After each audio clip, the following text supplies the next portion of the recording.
বাংলাদেশ জাতীয়তাবাদী দল বিএনপির প্রতিষ্ঠাতা শহীদ রাষ্ট্রপতি জিয়াউর রহমানের আদর্শকে ধারণ করে এবং দেশনেত্রী বেগম খালেদা জিয়া ও দেশনায়ক তারেক রহমানের নেতৃত্বে রূপগঞ্জ উপজেলা বিএনপির প্রচার ও প্রকাশনা সম্পাদক, রূপগঞ্জ ইউনিয়ন বিএনপির যুগ্ম সম্পাদক মোহাম্মদ মোশাররফ হোসেন মোল্লা নিরলসভাবে দলকে সুসংগঠিত করতে কাজ করে যাচ্ছেন।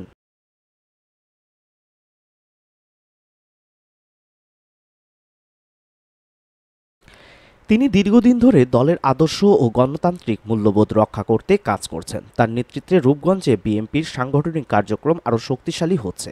তিনি কর্মীবান্ধব নেতা হিসেবে পরিচিত, যিনি দলের দুঃসময়ে সাহসী ভূমিকা রেখে নেতাকর্মীদের অনুপ্রাণিত করেন। সম্প্রতি রূপগঞ্জে এক দলীয় সভায় মোশাররফ হোসেন মোল্লা বলেন, শহীদ জিয়া যে বহুদলীয় গণতন্ত্র প্রতিষ্ঠা করেছিলেন, সেই আদর্শ ও বেগম খালেদা জিয়ার নেতৃত্বের প্রতি আমাদের অবিচল আস্থা রয়েছে। আমাদের প্রাণপ্রিয় নেতা তারেক রহমানের দিক নির্দেশনায় আমরা ঐক্যবদ্ধভাবে কাজ করব এবং জনগণের হারানো অধিকার পুনরুদ্ধার করব। উক্ত সভায় নারায়ণগঞ্জ জেলা বিএনপির সিনিয়র নেতা মোস্তাফিজুর রহমান ভূঁইয়া দীপু বলেন, দেশে চলমান রাজনৈতিক সংকট থেকে উত্তরণে আমাদের শক্তিশালী নেতৃত্বের প্রয়োজন। মোশাররফ হোসেন মোল্লা বলেন, যোগ্য ও কর্মঠ নেতাদের ভূমিকা ভবিষ্যতে আরও গুরুত্বপূর্ণ হবে।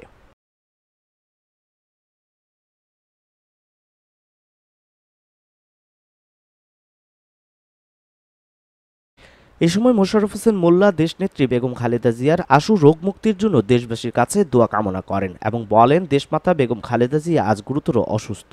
আমরা তার সুস্থতা ও দীর্ঘায়ুর জন্য আল্লাহর দরবারে প্রার্থনা করছি।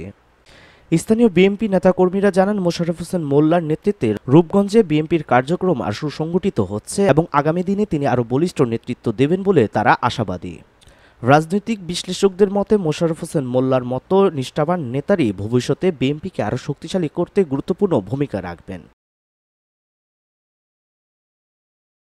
Mohammad Shariful Islam Robin, channel Muskan, digital desk.